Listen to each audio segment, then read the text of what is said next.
Hi, welcome back. I'm Daniel, and in this video we're going to start a small series of videos where we discuss the Scala collections framework. This short video will serve as an introduction.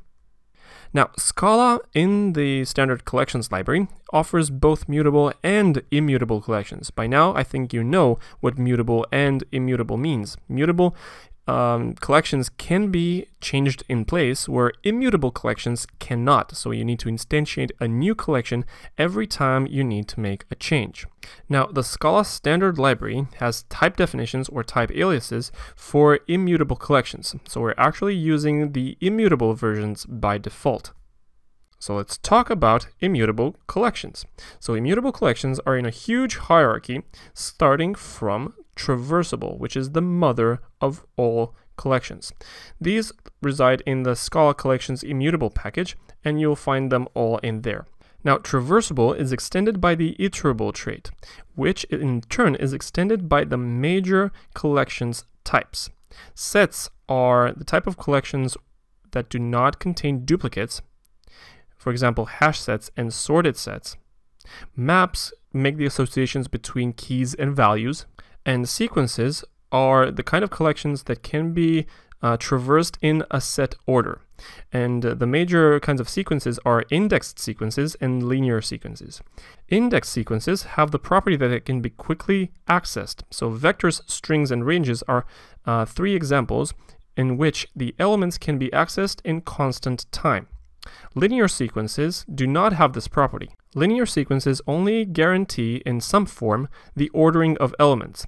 So, for example, stacks and queues guarantee a certain kind of contract. For example, last in, first out, or first in, first out. Alright, so this is the basic hierarchy. We're going to discuss about all major collections starting with the next video.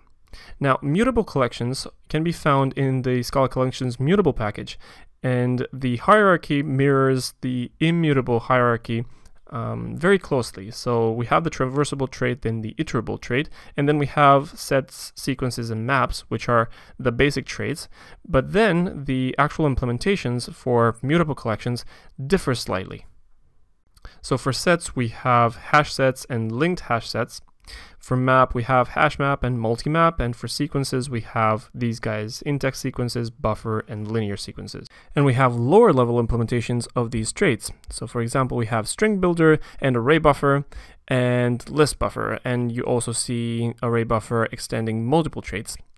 And for linear sequences, we have linked list and mutable list. We won't get into mutable collections in this course because we will use immutable types. Ha ha ha ha ha ha.